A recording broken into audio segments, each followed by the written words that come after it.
Really?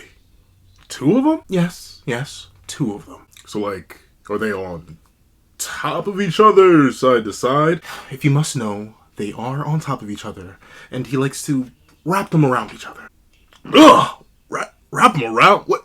Wouldn't that hurt? Well, yes, it does, but Lord Suguna actually seems to be quite into that. Like, pain? I mean, have you seen what he's been doing these past couple chapters? True, you got a point. So, like, wait a minute. Are there 4? Actually, I think there's 1. Domain expansion! What? What's up, guys? I'm Pencil here, and here we are to do a breakdown and discussion on what the heck is going on. Hakari, what do y'all do? Like, patty cake? Discussions? Uno? Poker? What kind of poker? But with that being the case, we have so much to talk about in solo time. Let's not waste any more time, and let's hop right into it. Editing me, are you ready? 3, and 2, and 1. Go. What's up, guys? That guy with a pencil here. Fun fact, I do happen to have it on me and keep it on me at all times. And another fun fact, 4 chapters. 4, like, not even 3 chapters. Let's not even be 1 chapter. Not even. No, I think it's literally about 1 chapter. Because this is all we have of the Hakari versus Uraume. Well, actually, no. There's a little bit more. There's 1 more that I'm not including here because it's like half a panel of Hakari's domain breaking. But we got this right here.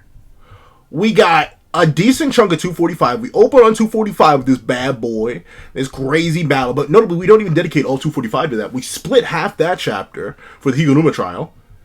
And then there's the end of 252. That is it.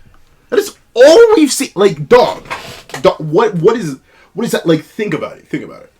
In the time that Hakari and Uraume have started fighting, we've had all of Suguna versus Kashimo, all of Higuruma and Yuji versus Suguna, and Suguna versus Higuruma 1-on-1, plus the Yuji catching up and doing the Higuruma and Yuta, well, not Higuruma and Yuta, but the Higuruma and Yuji 1v2 to Suguna, and we've had Yuta show up and start the battle against Suguna, and we've had Kusakabe battle Suguna, and we've had Miguel show up and battle Suguna, and we've had LaRue show up and battle Suguna, and we've had...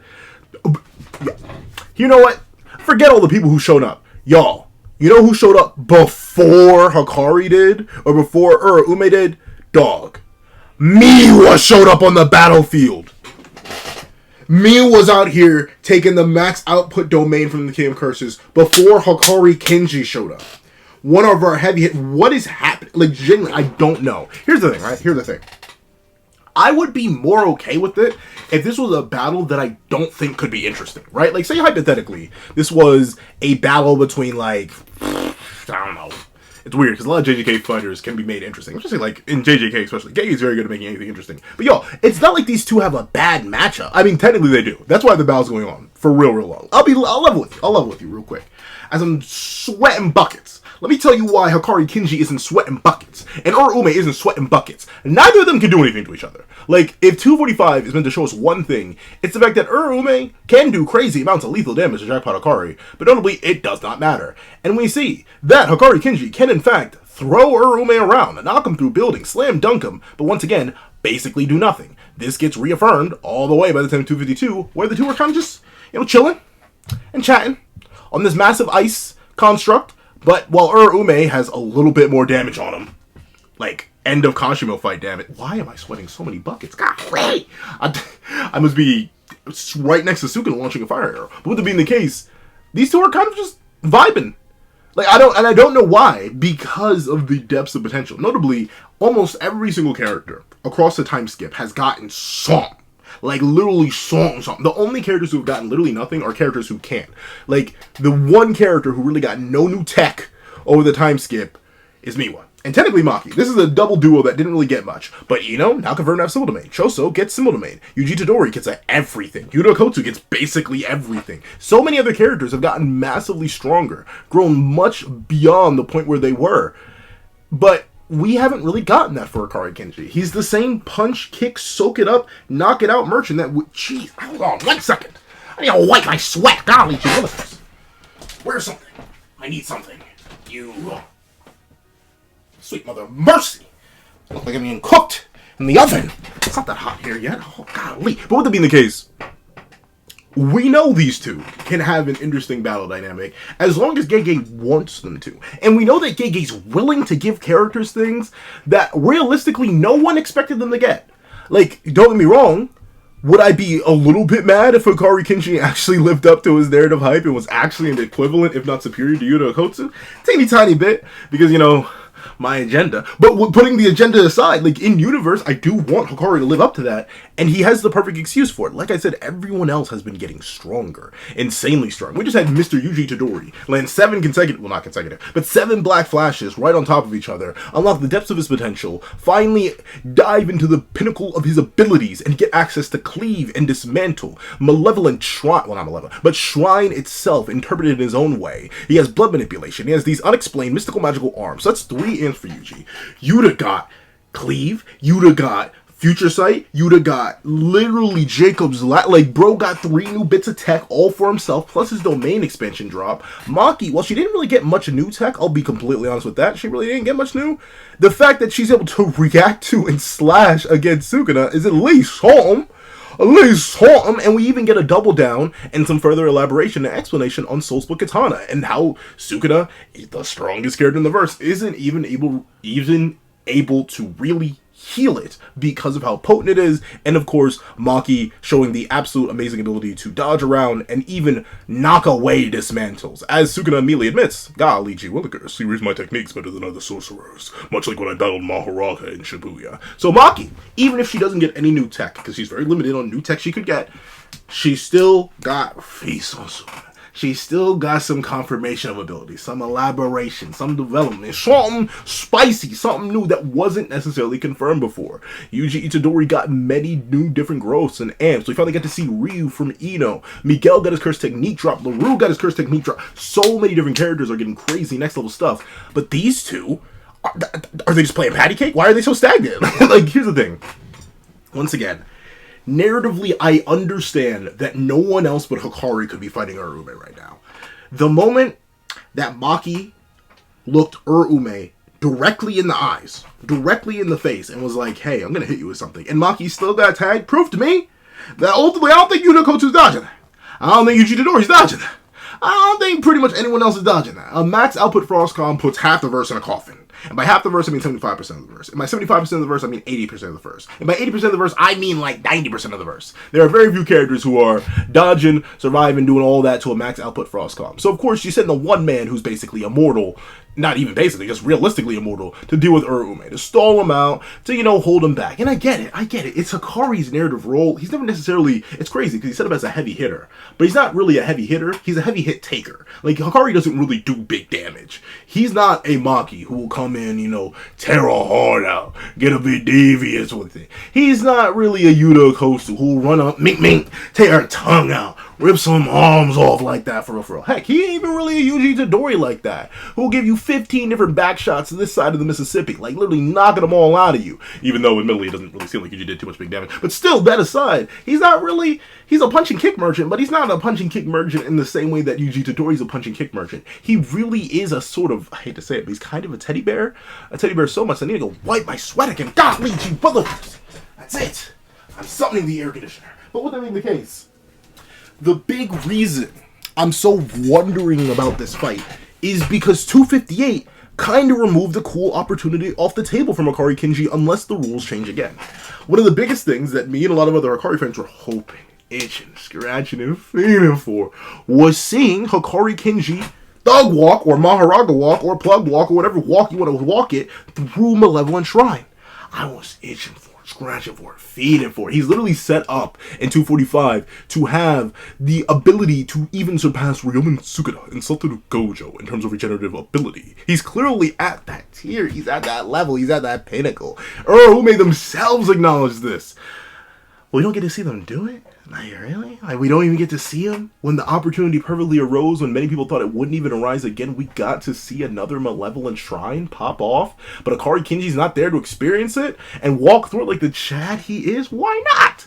And even Uraume, I'll admit, I wanted an Uraume domain expansion. I wanted an Uraume maximum technique, not maximum output, maximum technique, they are different. But with that being the case, I wanted to see something crazy, something new, something fancy. I wanted to see Hakari Kenji get new tech. Like, hypothetically, tell us how over the time skip he mystically magically figured out how to fire his own cursed energy. And now he essentially has an infinite energy Kamehameha that he could launch at any moment. Show me how Uraume is able to use reverse curse technique on their technique to fuel it and create almost an infinite burning effect. And you sort of get like an ultimate big chill effect where it's fire so cold it burns or something like that. Like, you can get creative with both of these characters as long as you just open the door. But Gege's not even opening the door. We just keep getting hints, whiffs, tastes. And don't get me wrong, once again, forget the power scaling reason, forget any of that. I get narratively these two characters are C tier at best. If Sukuna's the A tier, top of the line villain, Kenjaku was a B tier, second tier villain, Uraume's lucky to be called a tertiary villain. Honestly, Mahito would fall more in the tertiary villain. Uraume may be a D tier in terms of character, in terms of antagonist. And Hakari Kinji, once again, barely exists in terms of the narrative itself, and is more so a back half of the narrative kind of character. But considering how important both of these characters are hyped up to be, considering the feats that Uraume's had up to this point, considering the hype that Hakari Kinji's had up to this point, I want to see him be more than a punching kick merchant. I want to see myself stop sweating. Hold on, one second. I need to see me live it again. Hopefully I can get to the end of the video before I have to do another sweat wipe. But with that being the case, I just want more from these two, because the battle still has potential. We could cut back right now, because here's the thing. I do have faith and hope that with us being on a break at the time of recording, and the fact that Ryoma Suguna is pulling out a fire arrow, even if we aren't going to get a domain expansion walkthrough, we ain't going to get the Maharaga walk through a domain expansion, at least let me see Hakari Genji walk through the flames, bro. At least let me see it. But here's the thing. I kinda don't want that, because I don't want Uraume to be off screen. This is a case, really a fight, where a lot of the community has kind of just fallen to the consensus that, whatever. Yeah, you can do whatever with it. You can off screen it for all we care. But I care! I care! I don't want it to be off screen. I want to see these two characters actually get a proper battle and probably see them delve into the depths on why they are who they are. Don't get me wrong. I still think Uraume's can improve themselves, but at least for Hakari Kinji. Like, putting Uraume aside, for Hakari Kinji's sake, I need to see him get a dub on screen. I can't just let him be a punching kick stall-out merchant. I can't put him with the likes of Maki. I'll be real. Agenda aside, I can't put him with the likes of Maki. Maki's out here going band for band, bar for bar with the King of Curses. Million Weekend King of Curses, don't get me wrong, but he's doing that. He's struggling with her. He needs to cook a little bit. He made her lock in, or she made him lock in.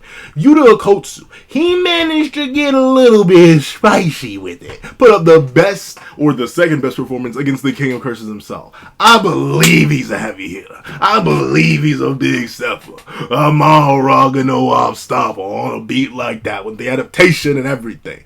I believe the hype and the power and the ability and the mystic strength of Yuji Itadori, nephew or son of Ryoma Sukuna, King of Curses, who's finally dove into the depths with the awakening board of Black Flash. But I just don't buy Hakari Kinji yet. I don't. And this isn't no fault of his own. Well, no, it is. Yeah. I'm in love with you real quick, bro. Just give him something.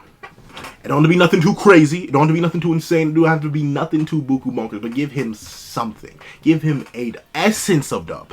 It doesn't have to be anything too great. Give him essence of dub and let us see it. Do not off-screen this fight. I'm begging. If we could dedicate the time. If we could dedicate the time to Kenjaku versus Takuma. If a E-tier character, I love Takuma, an E-tier character like Takuma can get a whole arc, mini arc, and a whole battle dedicated to him, his ideology, his development, and his growth with Kenjaku, Hakari deserves it. Uraume deserves it. I need some backstory. I need some proper conflict. I need some evolution from both these characters. I need to see a domain expansion from Uraume, a maximum technique from Uraume, some cursed energy projectiles from Hakari. I need Hakari to develop and grow beyond. I need Uraume to develop and grow beyond. I need these two to stop playing patty cake with each other, or whatever they're doing over there. I don't even care if they're breakdancing or nothing. I don't care if Uraume's fixing his darn chase. Apparently one of them got lost to the Shadow Realm. In fact, I can pretty much see, he says barefoot? I can't tell. But regardless, yeah, obviously, they're serving their role. They're keeping each other away from the fight. Obviously, Hakari being there would just be annoying. He'd be the ultimate shield archetype, which while I do want, I can get that could be annoying. And Uraume obviously could do massive damage with their abilities. So I get it. You cannot have these two join the fight. But have them join the fight. let them not be separate. Let's actually see these two monsters, these two confirmed monsters, these two animals, beasts, monsters, creatures, demons, whatever you want to call them. Let's actually see them be monsters. Let's have Hakari Kinshi do more damage than some minor facial damage. Let's see Uraume put some numbers on Hakari, really make him sit down for a little bit. As he requested at the end of 245, or the middle of it, hey, let's bring the cold. Let's really see these two cook. Because their bags are yet to be proven. Their depths are yet to be tested, and I need to see them tested. I cannot stand by any longer and let these two walk along playing patty cake with each other. I need to see these two cook up a meal that is delicious and scrumdiddlyumptious.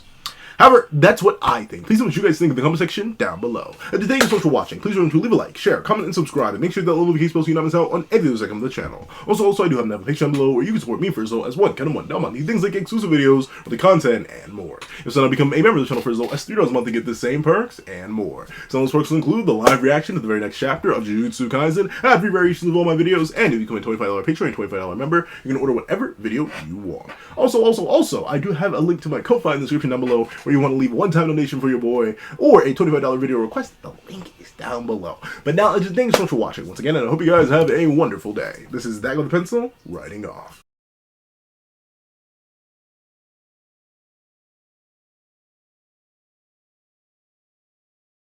I'd like to give a thank you to our $3 members of Kleiner Plays, Greyhound, Akids Void, Astro, Eternal Flame, Red Wolf 4765, G Prosper, Paris Arnold, King Sukuna, and NMA.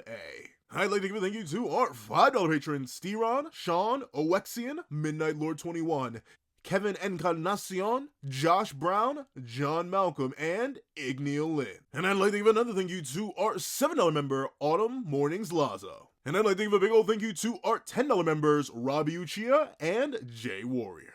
And I'd like to give another big old thank you to our $10 patrons, Panda Goat, Joaquin Munoz, and Idemokami. And finally, I'd like to give a big, hefty gargantuan thank yous to our $25 patron, China Doll 09. I'd like to give another gargantuan toe-curling slobba-nabba dabba-dabba thank you to our $25 patron, Calvin Elder.